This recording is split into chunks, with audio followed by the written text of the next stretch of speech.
on high, while the angels in heaven say that God is on earth. This is book number 93 of 220 limited copies. Preface: this small book is in no sense a treatise on the Kabbalah. Instead, it is a speculative study on one of the several secret doctrines which it contains, and I believe the key doctrine of all the others. Should this be correct, then it follows that unless this doctrine is understood, the whole symbolism of Jewish mysticism must remain obscure. And it is this mysticism, so it seems to me, which constitutes the foundations of Jewish culture and Jewish aspirations. Granted that this is so, then it follows that the idea elaborated in this book is one of considerable importance, even if many of my interpretations are faulty, even if the whole of my readings are wrong, which is unlikely. This in itself does not necessarily invalidate the idea. For example, Columbus believed that the world was round, and he set out to prove it. In doing so, he discovered a new world, which, though it did not at the time actually confirm this idea, established a stepping stone to the circumnavigation of the globe, which did confirm it in an obvious and uncontradictable way. So also in this book I have set out to penetrate the mists of Kabbalistic learning, not because I presume to be an adept in its mysteries, but because I suspect that they hide within them the idea of a new world conception, an idea which for 2,000 years has been struggling to take form. Should I be right in this belief, then it follows that once this form consolidates, from out of it will emanate a new ideology, which will exert so stupendous an influence upon our lives that it will constitute a world revolution. Nevertheless, I do not intend to touch upon this possibility in the present work, for all I will attempt to show that the idea is valid. Therefore, my object is solely to examine and explain it in order to establish it as a fact.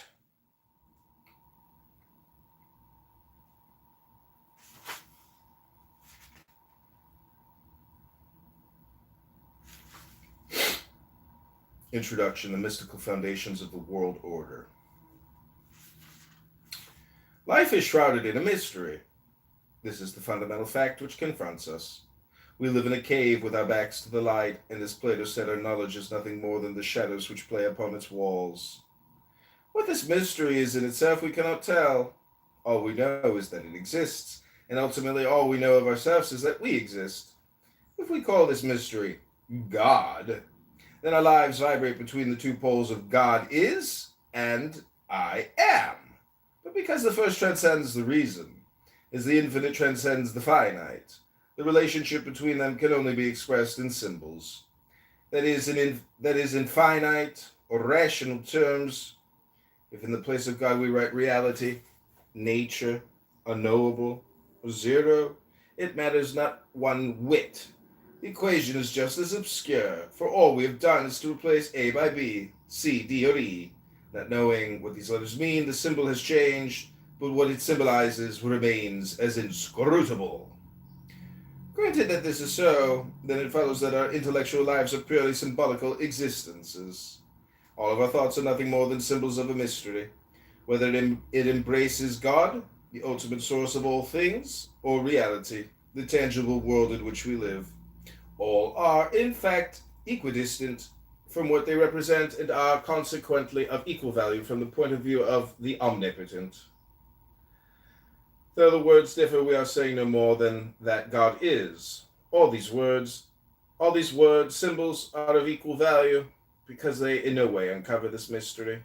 Yet though equidistant from the represented, these symbols are by no means equidistant from the mind of man, which is not archetypal but protean. That is to say, it is forever changing its intellectual forms. Whilst at one time one set of symbols keeps it in tune with the mystery, at another time a different set of symbols can also do so. Consequently, though A, B, C, D, and E are all of equal value to the represented, they are by no means of equal value to the representer, ourselves.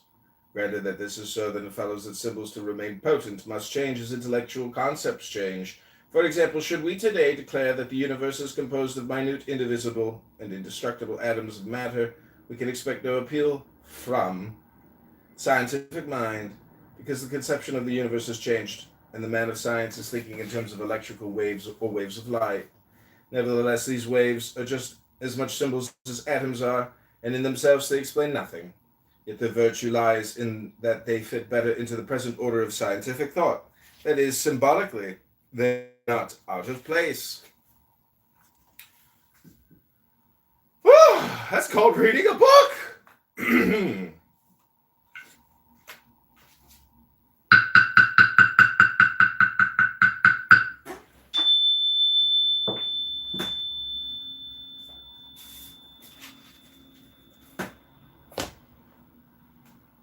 Book.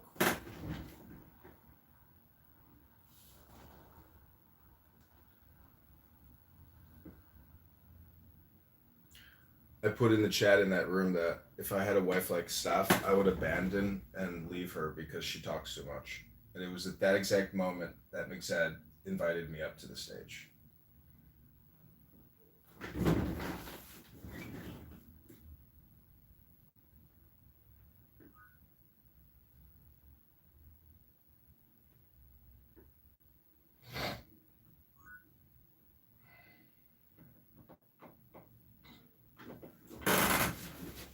Michelle!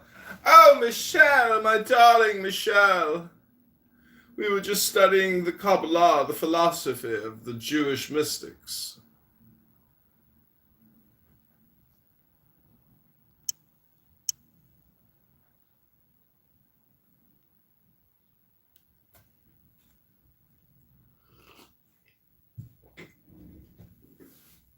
By the way, Michelle, this room title is facetious because people apparently don't understand what a joke is anymore. Okay, this is page number 2. As long as they maintain their place. Oh, Oscar Grant. They maintain their attractive power by bringing the mind into contact with the mystery. So long as this contact endures, an equilibrium is established between the mystery and the intelligence. Welcome, Michelle.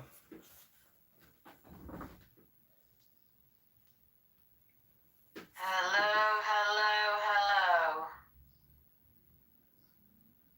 Can you hear me? Hello?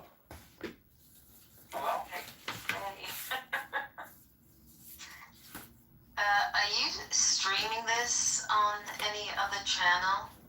Yes. What is the point of doing that exactly? She left. Should have just said no, then I guess she would have stayed, right? Because you believe everything, right?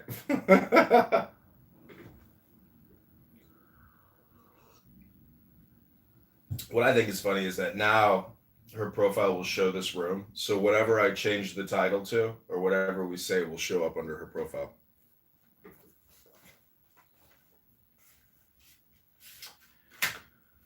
Okay, this is a continuation of page 2 until we were interrupted with, "Are you live streaming this to YouTube?"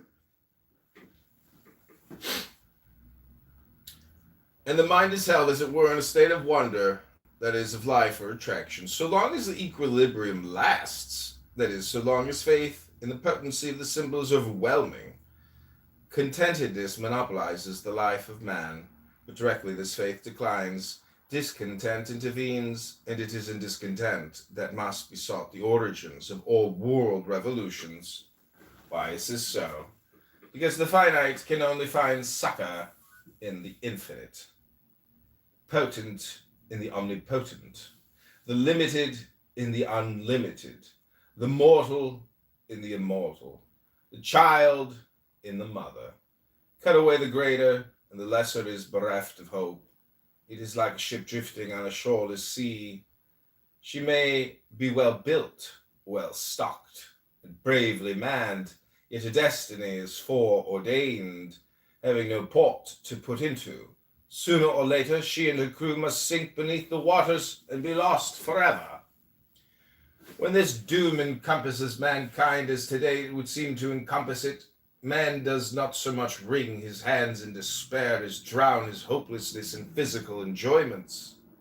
Let us eat and drink, for tomorrow we die.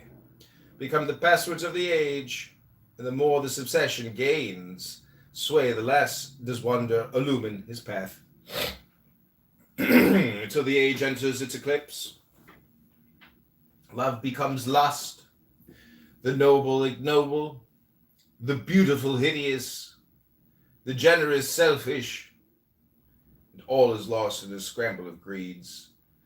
It is in this dismal darkness that Satan materializes, and Satanism becomes a cult.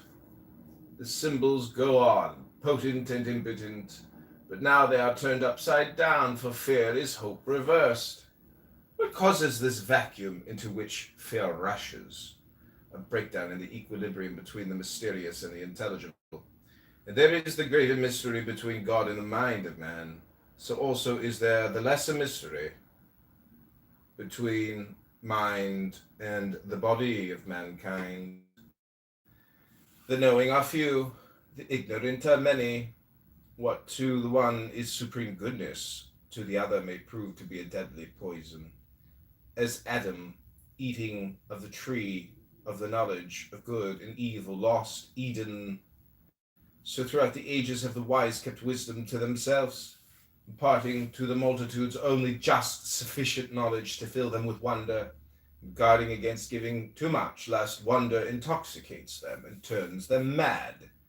When this wisdom has been observed, an equilibrium has been established in the social order, and when it has not been observed, chaos has always held sway. A society or a civilization seldom perishes by the sword. Nearly always it perishes through a defamation of the mysteries which held it in equilibrium. When Ham uncovered his father's nakedness, he was cursed. So also was Prometheus, punished for stealing fire from heaven. Thus it happens that a people or a civilization is cursed when its rulers uncover the mysteries in the public places. When the symbols are made cheap, they are misunderstood. They cease to be symbolical and become real. Idols in the eyes of the multitudes. When the multitudes dance round the golden calf, then are the tables of the law cast upon the ground. All this may seem strange to us today, when everything is trumpeted about, is trumpeted abroad, sold for gold.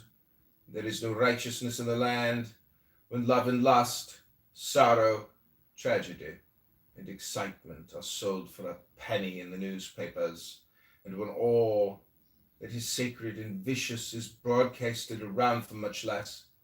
The exploitation of the mysteries is the order of this age. There is no secrecy, except that of exaggeration and untruthfulness. Yet may not it be said, is not the progress of today due almost entirely to publicity? Yes, it is undoubted. But what profits progress if the world is to be filled with discontent? Freedom is a sublime mystery. But when this mystery is vulgarized, it becomes anarchy. Look around, everywhere we see turmoil, strife, jealousy, fear, and greed. Satan brooding over the four corners of the world, and the drums of war beating nearer and nearer. Behind this turmoil crouches the machine, the Baphomet of the age of iron. He should have been the servant of man, yet he has become his master. He should have mitigated the curse of Eden and have transformed toil and labor into leisure and contentment. Why has he failed to do so? Because the mysteries of physical science, having slipped the leash of secrecy, have, like Maenads, coursed madly about the world. Once the searchers after the mysteries of nature worked in a gloom of fear, locking away the knowledge in ciphers and cryptograms. Now they stride into the laboratories, seeking to transmute knowledge into gold. When the people cannot understand their jargon, they fall back upon the pen of the novel writer, transforming scientific fact into romantic fiction. Why has science failed us? Because the wisdom of the few has been cast like pearls before the swinish ignorance of the many.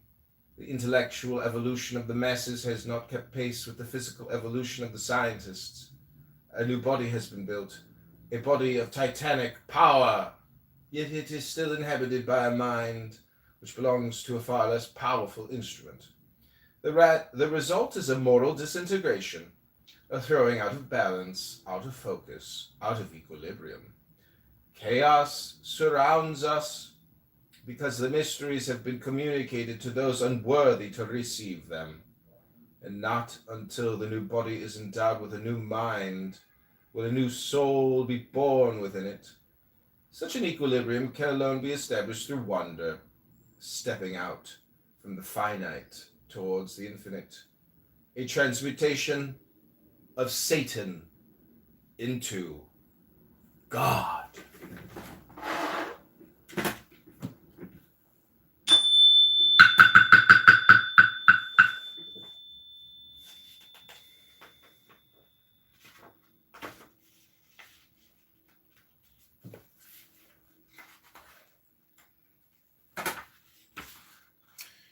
Transcendental knowledge.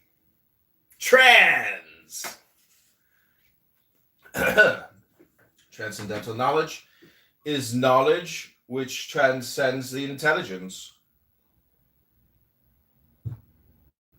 It need not therefore be acknowledged. It need not therefore be knowledge which is beyond the focus of the mind. The differential calculus is common knowledge to the mathematician, and yet it is transcendental to the majority of mankind. So also with practically all science, it is in itself the prerequisite of the few whom we call the wise.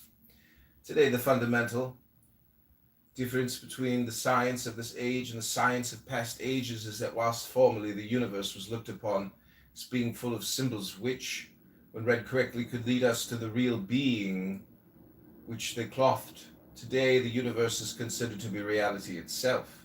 A tangible being is something which exists separated from us, and which we can probe with our physical senses and take apart and put together again as if it were a machine. The mystical conception has been replaced by the mechanical conception, and yet in itself the mystery remains as profound.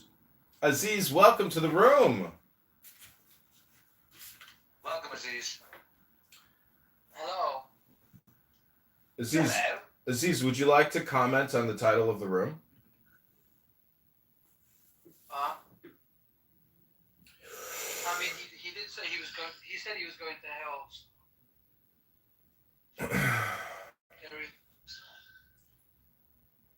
He was on the plane. He was like, "I'm gonna go to hell." He said that? So, yeah, he said that. He said that on his jet. He was doing an interview. He goes, "I'm gonna go to hell. I'm probably gonna go to hell, but probably gonna go to hell." He said that. I can. Wait, but what? About what? Should I play it? Should I play it? Yeah, play it. I don't want to misquote him. You know what I mean? So this. Can you play the latest episode of the Zach's Mom podcast featuring Zach's dad? Because I made a new AI theme song for the Zach's Dad podcast. I was listening to your music yesterday, John. I don't know if you were around. Oh, here we go. But it was playing music. It was playing like a lot of like Take the Deepest Breath of the Day and The Man Has the Right to Think What He Will. But then it started playing Everything Bagel. I got a really good Everything Bagel from Deli. Yeah, here we go. You had talked a couple of weeks ago, you were doing an interview, and you talked about how you hope to end the war in Ukraine because it might help you get into heaven. How does this help? Does this help? I mean, I'm being a little cute. I don't think there's anything going to get me in heaven. Okay, I think I'm not maybe heaven bound. I may be in heaven right now as we fly in Air Force One. I'm not sure I'm going to be able to make heaven. But I've made life a lot better for a lot of people. And, as an example, had the election of 2020 not been rigged, you would... So, yeah, he just waffles off. Did he get the point? Yeah. Well, I think that's showing humility. Do you think you're going to get to heaven, Aziz? Yeah, I think think I'm a great person. Yeah, I think. You think you're gonna get to heaven? Mm-hmm. Haven't you called me like a scumbag or like a cockroach or something or F word? Haven't you called me the F word? Yeah. Yeah. Well, do you think that's nice? Do you think that that's very good? No. Do you want to repent? You know, I Would you like to take this opportunity to repent? I've accounted for my sins. You've accounted for your sins of calling me the F word? Yeah, I think in the moment I felt you deserved it, you know. You think that your savior, whoever it is, the Muslim version of Jesus? Mm-hmm.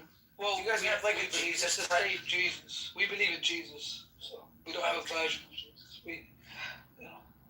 We actually. Does your heaven have gates? Are there pearly gates, or is it like? Are there gates of heaven? I mean, there's definitely a list of people that can't get in, people that can. So it's gated in that sense. What about you? You're a Jew, right? Do you believe in? You don't believe in heaven, right? There's no real heaven, right? I don't know. To be honest with you, I don't even know what I believe. No, you guys don't believe in heaven. You have like a. I'm a Jew ethnically first. Does that make sense to you? Not really, no. Well, so, for example, you're a fucking Paki. Mm-hmm. Right? So, you're a Paki first. No offense. I'm not offended. No offense. I know you're a British guy. You're born in London, right? And you're a fucking Jew. Exactly. That's my point to you. But, were you born in London? I was born in London, yeah. Yeah. So, what is the religion? I guess Pakistan has the same religion. So, you guys all have the same religion. Like. Predominantly. Well, I was raised to be very Jewish, but I wasn't really raised with the Jewish religion so much. And then, when I got into religion, you know, I learned about all the religions of the world. And so I have a very comprehensive set of religious or spiritual beliefs, not just Jewish. So I am Jewish the same way that you're a fucking Paki. So what do you believe? I will always... Well, I believe the way that can be named, I believe that whatever you can believe in, whatever can be believed in, is probably not the eternal way of the world. Because I believe that the answer to like what happens after we die... Is it racist if I call you a fucking Jew? If I call you a fucking Jew? Well... Because it's depends on your tone. Well, not racist, anti-Semitic, right? Isn't that what we say? That's what they say. Is that anti-Semitic? I believe it's pronounced anti-Semitic. Okay, Rabbono Shalom. I'm gonna try to save the R word for later. We're moving this conversation on. Aziz, I know you. You know, I found a link about the dopamine switch in the brain. It turns out that your conversation, gentlemen, is creating dopamine for the both of yourselves and enhancing your dope. Bigger dopes. Aziz, do you think you're a dope? Yeah, depends on the final word, probably, yeah. I would say so. Think about all the years you've been coming to Clubhouse talking to El Normo. Oh my God. No. Oh God. Don't remind me. Do you hear El Normo in your sleep? When you go to the gym and work out, which you probably don't, but if you did, do you think you'd hear El Normo telling you to try to get one more rep in? I mean, he's like my nemesis, you know what I mean, at this point. So, you live your life with nemesis? Yeah, I mean, it's a driving force, you know what I mean? I like Norm. Come on. Well, Aziz, he gets roasted by Norm. Everybody roasts Aziz, but when Norm does it, it's got to be particularly painful and hurtful. Am I correct, Aziz? But I like Aziz too. I don't think people take Norm seriously. Genuinely, I don't think anyone really takes. Do you think people take you more seriously than El Normo? Yeah, reluctantly. Like I even disagree when they take me more seriously. Yeah.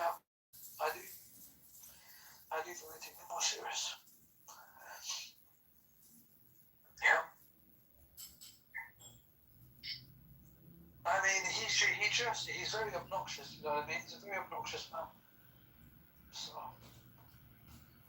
you know. And he hasn't mastered the art of communication, you know what I mean? There could be 40 people in the room. He's doing his little Hollywood director fucking get in the jacuzzi type thing. Yeah. So. But to be fair, I'll give him credit. You know, because obviously in London we have we have Jews in London, but they're kind of like I don't know what you would call them. Like they have the sideburns and stuff. We have those Jews around. But he's the kind of Hollywood director archetype. We don't really have them. So he definitely you know what I mean? He lives up to that kind of thing. So I'll give him credit. Something different. Yeah.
Oh, did Aziz leave?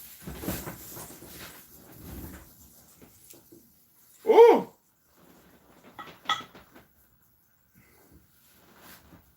The dopamine dried up. The history of dopamine.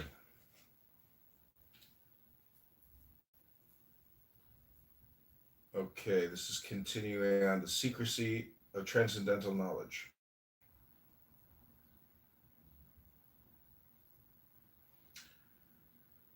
So with practically all science, it is in itself the prerequisite of the few whom we call the wise. Today, the fundamental difference between the science of this age and the science of past ages is that whilst formerly the universe was looked upon as being full of symbols which, when read correctly, would lead us to real being which they clothed, today the universe is considered to be reality itself, a tangible being, something which exists separated from us, and which we can probe with our physical senses and take apart and put together again as if it were a machine. The mystical conception has been replaced by the mechanical conception, and yet in itself the mystery remains as profound. Christ understood this when he said, "Give not that which is holy unto the dogs, neither carry your pearls before swine, lest they trample them under their feet and turn again and rend you." To the common folk, Christ spoke in parables, not because he was of a common mind, but because he was an initiate, and so understood how fine is the division between reason and madness, and how easily can knowledge dissolve the filament which separates these two.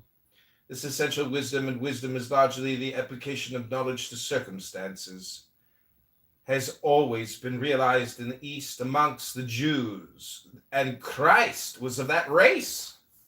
We find it firmly established, and it is not a mere coincidence, that the Hebrew word sod, which means mystery or secrets, has the same numerical value, namely 70, as the Hebrew word which represents wine, for mystery can intoxicate as well as refresh. The mysteries of the early Hebrews, closely guarded by the sons of the doctrine, and it would appear that many of their secrets were derived from Egypt and later on from Babylonia. We are told that Moses was learned in all the wisdom of the Egyptians, and that in the first 4 books of the Pentateuch, He was esoterically laying down the principles of the secret doctrine. He initiated 70 elders into the mysteries, which they transmitted from mouth to ear. Generally speaking, the initiates led an ascetic life in order to separate themselves from the ignorant and unwise, so that they might guard against divulging their doctrines. In these distant days, the mysteries of nature and what is now called physical science formed part of the hidden cult. Thus Pythagoras, Anaximander, Nicetas, Heraclitus, Aristarchus, Seleneus, and Ecphantus believed in the rotundity of the earth or in its movement. The first of these philosophers holding that each star was a world possessing its own atmosphere and surrounded by immense spaces of ether. But this knowledge was never popularized for fear of upsetting religion, by means of which authority over the ignorant masses was maintained. Early in the 4th century AD, we find Lactantius writing, "It is absurdity to believe that there are men who have feet above their heads. In countries in which all is inverted, in which the trees and plants grow from the top to the bottom, we find the germ of that error among the philosophers who have claimed that the earth is round." St. Augustine held a similar opinion long before Copernicus wrote his book Revolution of the Heavenly Bodies about 1542 AD. We find that the medieval Jews had buried this secret in the Zohar, in which may be read, in the book of Hamanuna the Old, we learn that the earth turns upon itself in the form of a circle, that some are on the top and others below, that all creatures change in aspect, following the manner of each place, keeping, however, in the same position, but there are some countries of the earth which are lightened, whilst others are in darkness. These have the day when for the former it is night, and there are countries in which it is constantly day, or in which at least the night continues only some instants. These secrets were made known to the men of the secret science, but not to the geographers. Though refuted by Origen, Celsus was undoubtedly right when he declared that the primitive Christian church was possessed of a secret system, and Weishaupt, the supposed founder of the Illuminati, may not have been altogether wrong when he said, "No one has so cleverly concealed the high meaning of his teaching, and no one finally has so surely and easily directed men onto the path of freedom as our great master Jesus of Nazareth. This secret meaning, a natural consequence of his teaching, he hid completely, for Jesus had a secret doctrine, as we see in more than one place of the scriptures." Whether this is so or not, there can be no doubt whatever that the Bible is a mystical work containing a secret doctrine, which is only known to those who have been initiated into it. What part of this doctrine will be discovered later on in this book. From this brief excursion into the past, it will be seen that secrecy has played an important part in human history. The idea that all knowledge should be divulged and broadcast among the masses is something quite modern, even as late as the 17th century, when Leibniz published in the Acta Eruditorum of Leipzig his scheme of differential calculus. He did so in such a way as to hide both the method and object from the uninitiated.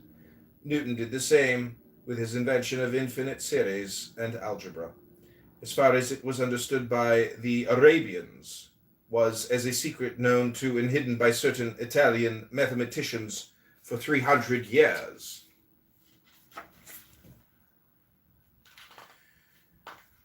The world is a mystery, and mysteries are dangerous to the uninitiated. Here are two facts which would seem to be uncontradictable, for divulgence has invariably led to active discontent. caused by a loss of balance between the spiritual and the mundane. Like all other peoples, the Jews realized this, and long before the Kabbalah was known as an occult science, the mysteries of creation, evolution, and dissolution were locked up in their sacred writings. Then came the Great Dispersion.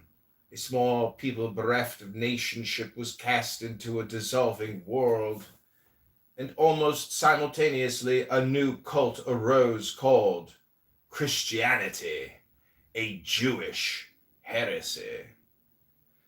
The reaction on Orthodox Jewry was instantaneous, for a tension was established, which later on led to the persecution of the Jews, whereupon the secrecy of the doctrines took on an accentuated form.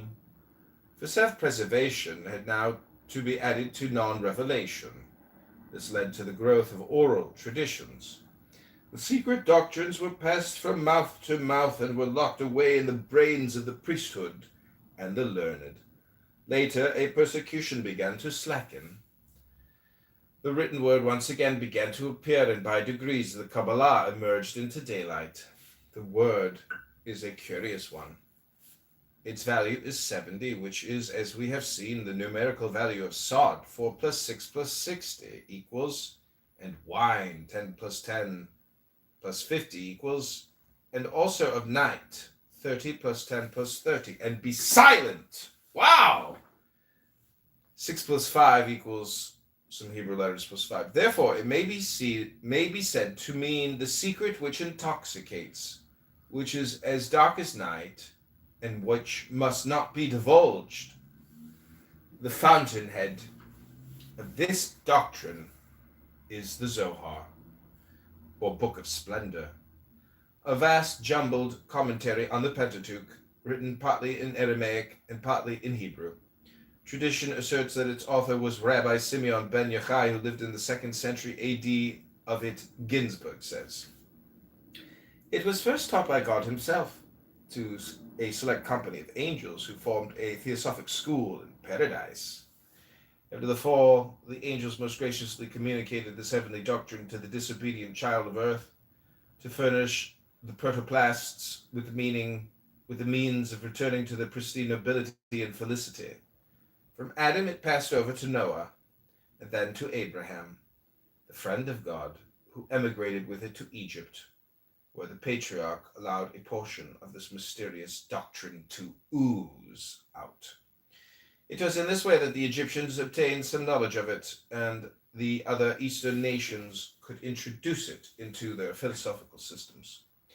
Moses, who was learned in all the wisdom of Egypt, was first initiated into it in the land of his birth, but became most proficient in it during his wanderings in the wilderness, when he not only devoted to it the leisure hours of the whole 40 years, but received lessons in it from one of the angels. By the aid of this mysterious science, the lawgiver was enabled to solve the difficulties which arose during his management of the Israelites. In spite of the pilgrimages, wars, and the frequent miseries of the nation, he covertly laid down the principles of this secret doctrine, the first 4 books of the Pentateuch, but withheld them from Deuteronomy. This constitutes the former man and the latter the woman. Moses also initiated the 70 elders into the secrets of this doctrine, and they again transmitted them from hand to hand of all who formed the unbroken line. Tradition, David and Solomon were most initiated into the Kabbalah. No one, however, dared to write it down, till Simon ben Yochai, who lived at the time of the destruction of the Second Temple after his death. His son, Rabbi Eliezer, and his secretary, Rabbi Abba, as well as his disciples, then collated Rabbi Simon G. Yochai's treatises, and out of these composed the celebrated work called Zohar, Splendor, which is the grand storehouse of Kabbalah, Kabbalism. Turning from tradition to history, though here again evidence is none too secure, the Zohar is attributed to Moses de Leon, a Kabbalistic writer of the 13th century, and quite possibly parts of it were written by him. The whole compilation covers a vast ground and comprises, number 1, The Sefer HaZohar, the Book of Splendor, the main commentary. 2. The Sifra di Sunuita, the Book of the Veiled Mystery. Number 3. The Sitra Torah, Secrets of the Torah. 4. Ra'aya Mahemna, the True Shepherd. 5. The Midrash HaHelam, the Recondite Exposition. 6. The Tosefta, Editions. 7. The Hekaloth, Halls of Palaces. 8. The Idra Rabbah, the Greater Synod. 9. The Idra Zuta, the Lesser Synod. The first printed editions of the Zohar appeared almost simultaneously at Mantua and Cremona in 1588. Later editions are those of Lublin, 1623, Amsterdam, 1714 and 1805, Constantinople, 1736, and Venice. Of translations, Noah von Rosenroth produced his Kabbalah, Denudata, in 1677, a Latin version of the Sifra di Sunuita, the Idra Rabbah, and Idra Zuta, which in 1887 were translated into English by S. L. McGregor Mathers under the title of The Kabbalah Unveiled. In 1906, a complete translation of the Zohar into French was made by M. Jean de Paulet. Besides these, there is also the Sancino edition of the Sefer HaZohar. This appeared in English between 1931 and 1934. Of books dealing with the Kabbalah, there is a large number, of which the following is a small selection, which may be useful to the student. Kabbalah, the physical writings of Solomon ben Yehuda, Ibn Geberol, or Avichibron, Isaac Meyer, 1888. Le Kabbalah ou la philosophie religieuse des Hébreux, Anne Frank, 1889. The Kabbalah, its doctrines, development, and literature, Christian D. Ginsburg, Second Impression, 1920. The Holy Kabbalah, A.E. Waite, 1929. The Secret Doctrine of Israel, A.E. Waite, 1913. The History of Magic, Eliphas Levi, 1913. The Book of Formation, or Sefer Yetzirah, Nut Stenring, 1923. The Zohar in Muslim and Christian Spain, Ariel Benison, 1932. Garden of Pomegranates, Israel Regalia, 1932. QBL, or The Bride's Reception, Fatah Achad, 1922. The Body of God, 1925. Next chapters. Chapter 1, The Wisdom of the Kabbalah. The Kabbalah.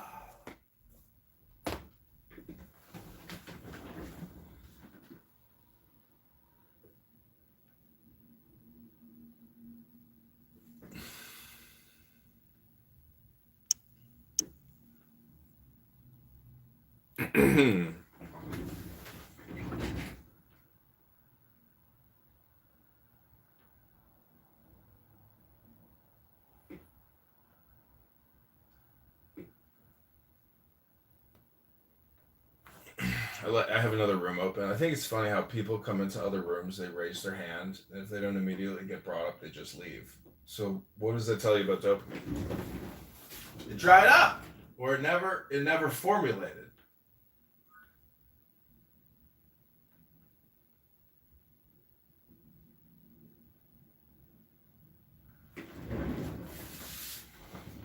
Okay, Rabboni Shalom, what'd you think about that first 2 pages of this book by J.F.C. Fuller on the Kabbalah?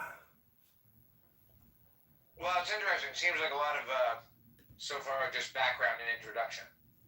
Yeah, but there's things in there about the secret doctrines of Israel you probably never knew about, right? I mean, like Moses and Noah, they're transmitting some type of philosophy. They're transmitting something. Is a fart just air passing over a turd?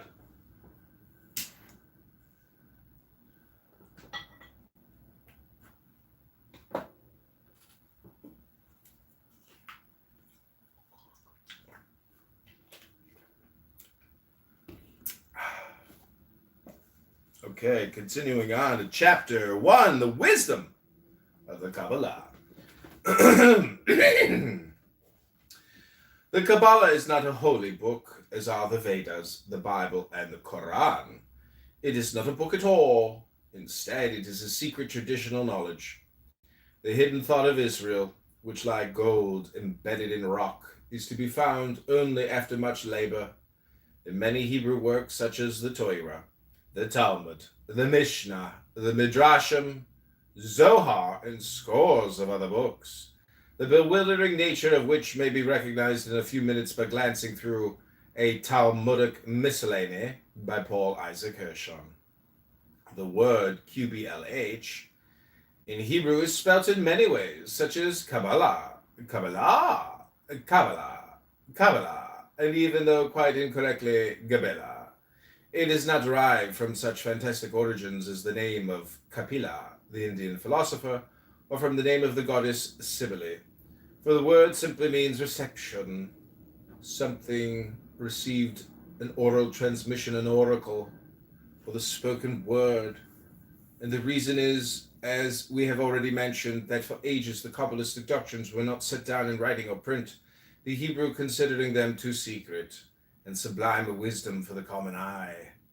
This wisdom is formed within a vast number of doctrines, such as the nature of God, the mystical cosmogony of the universe, the destiny of the universe, the creation of man, the immutability of God, the moral government of the universe, the doctrine of good and evil, the nature of the soul, angels and demons, the transcendental symbolism of numbers and letters, the balancing of complementary forces.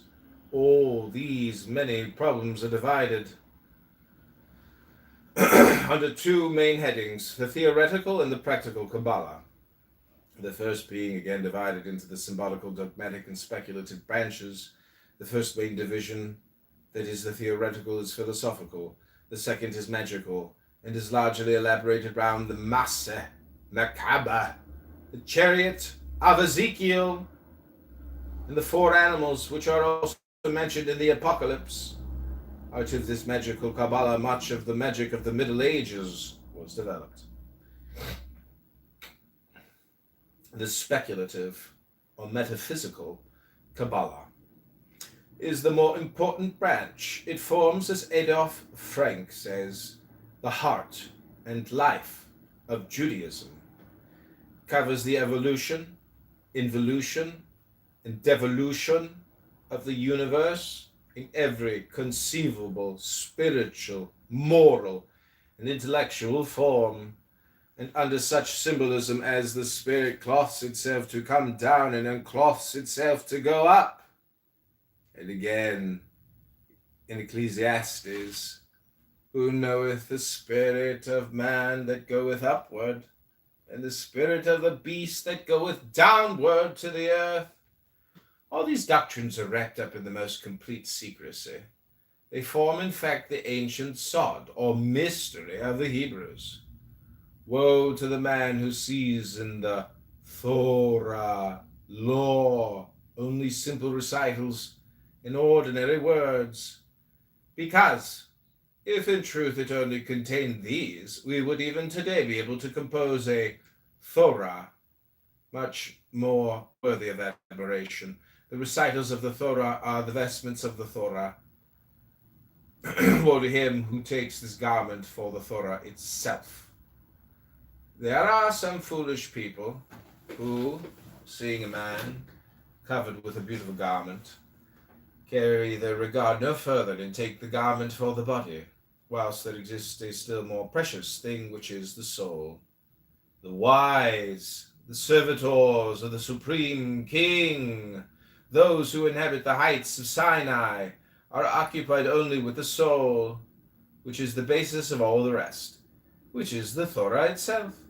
And in the future time, they will be prepared to contemplate the soul of that soul which breathes in the Torah. This idea is again set forth in the Zohar in the following allegory. Like unto a beautiful woman hidden in the interior of a palace, who, when her friend and beloved passes by, opens a moment a secret window, and is only seen by him. then again retires and disappears for a long time. So the doctrine shows herself only to the elect, but also not even to these always in the same manner. In the beginning, deeply veiled, she only beckons to the one passing with her hand. It simply depends on himself if in his understanding he perceives this gentle hint. Later she approaches him somewhat nearer, and whispers to him a few words, but her countenance is still hidden in the thick veil, which his glances cannot penetrate. Still, later, she converses with him, the countenance covered with a thinner veil. After he has accustomed himself to her society, she finally shows herself to him face to face, and entrusts him with the innermost secrets of her heart. Sod. It is, according to the book of Proverbs, the glory of God to conceal a thing. Gloria Dei est celare verbum. With the lowly is wisdom. That his wisdom belongs to those who have conquered the arrogance of the rational faculty. Moses is looked upon as such a one. He kept the secret law secretly and orally transmitted it to the elect. Also, he compiled the public or exoteric law for the multitudes.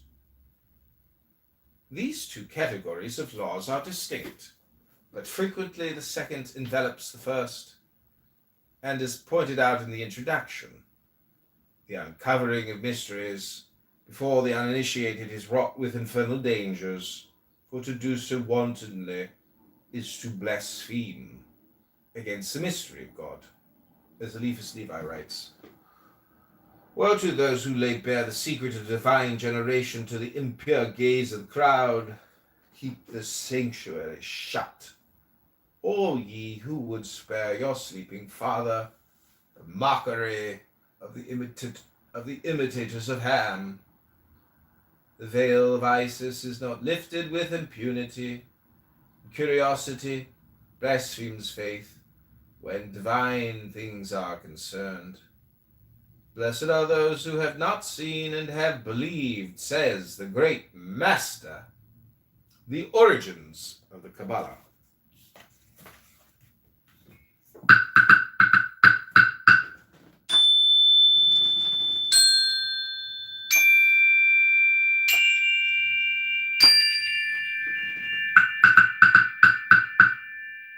Hello?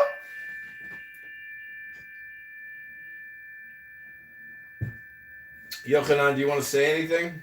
Oh, he left. Okay, that has been a reading of the Holy Kabbalah, an analysis by J.F.C. Fuller. We are now on page 11. I've read this book before. It's very good. I actually recorded this whole book already, put it on YouTube, read the whole thing cover to cover, chopped it up, put it all over YouTube, but it is lost in the sea of 100,000 plus John Kitover videos. You'll never see it. It would be impossible to see it because I have obscured it.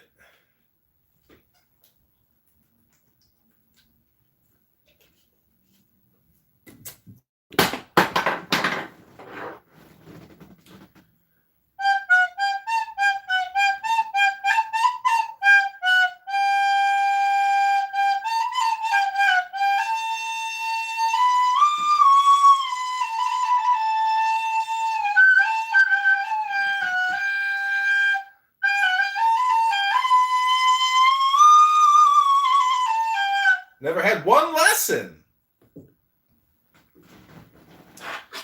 Okay, this is known as a Jew harp.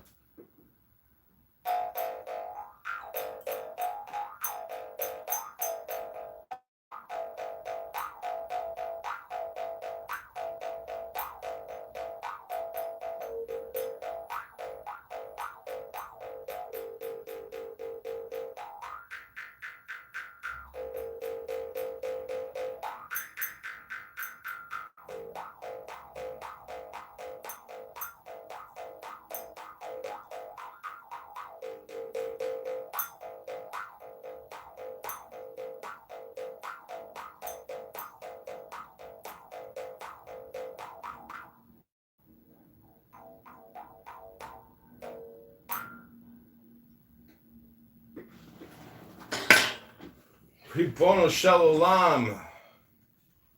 Have you said Ribono Shalom yet today, my friend?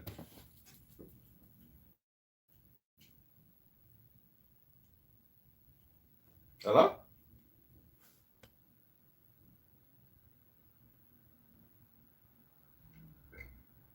Sorry, I'm working on a basket here. I'm at a crucial basketing stage. Yochanan is back. Yochanan. No, he's not here. He's gone.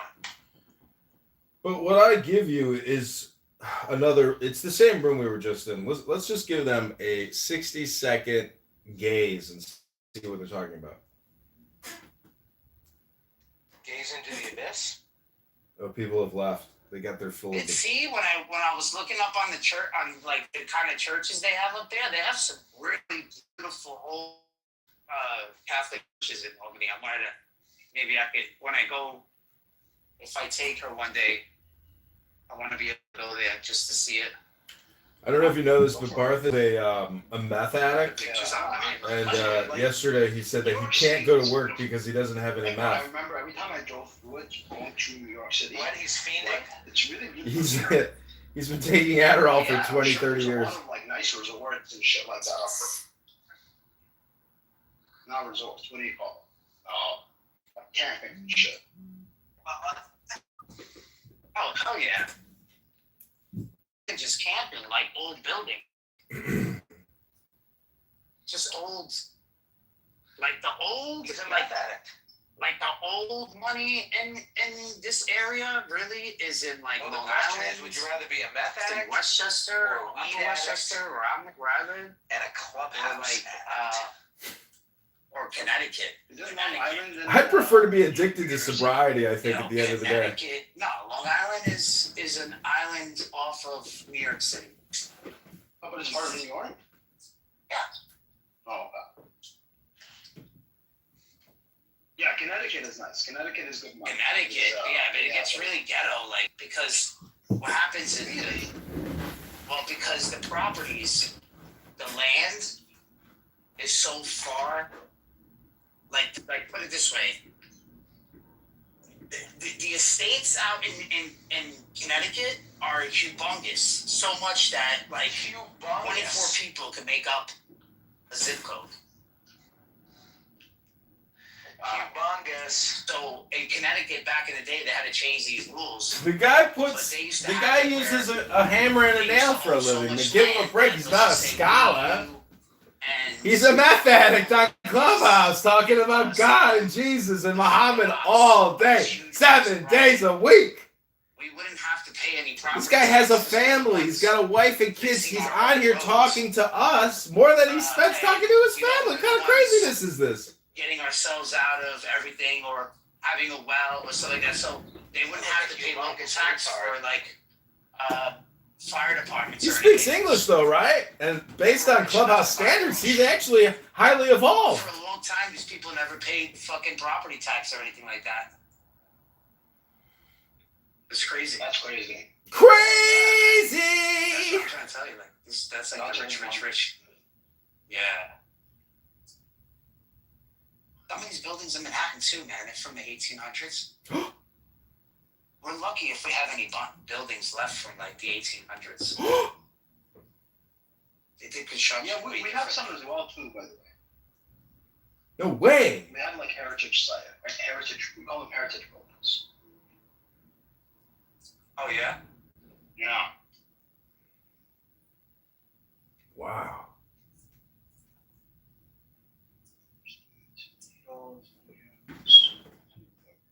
Have you lost any weight?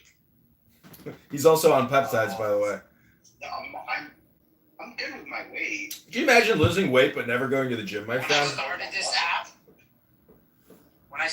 app 2 years ago, I weighed 240 pounds. Wait, how tall are you? I'm 6 foot. That's a lot, 40. man. Yes. 40 for 6 foot, still a lot. Yes. That big, Now humongous. I'm down to 196. Wow! I haven't weighed this less, bro, since high school. 190. I'm not fat.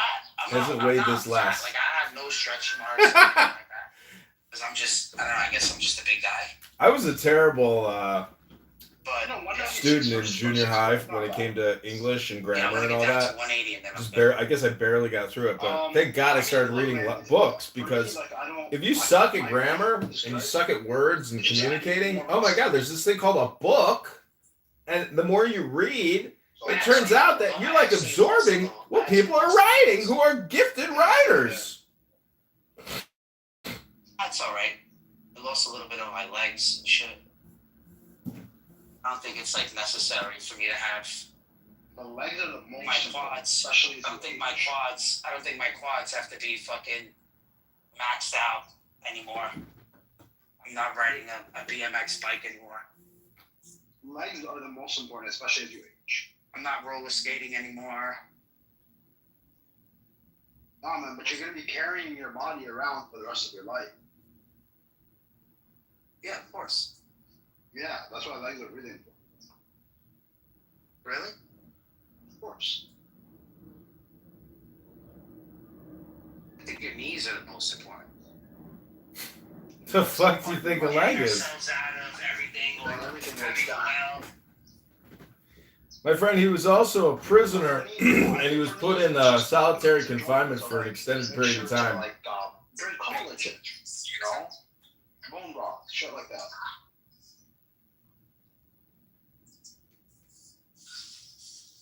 You take vitamins? You take vitamins? I think like specific stuff. Like I'll take omega-3s, collagen, proteins. Okay, we've come back. That was a quick sample of how people like to waste their time. It's like talking about the weather.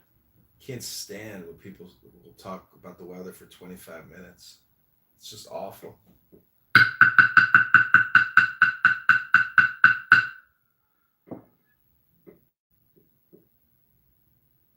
Okay, continuing on in the Kabbalah, the secret doctrine.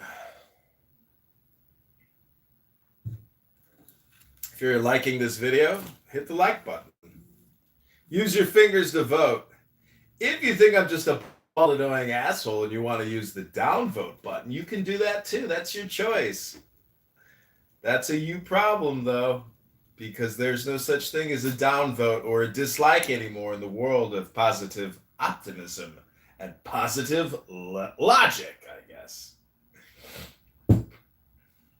It's too disheartening in Mark and Priscilla Chan Zuckerberg's universe, where they're constantly trying to figure out how to fight inflammation. Not even inflation, but inflammation. And why do they have to fight the inflammation? Because they have spike proteins floating endlessly in their bloodstream, coagulating in all the soft tissues of the most susceptible and subtle parts of the human body. Okay.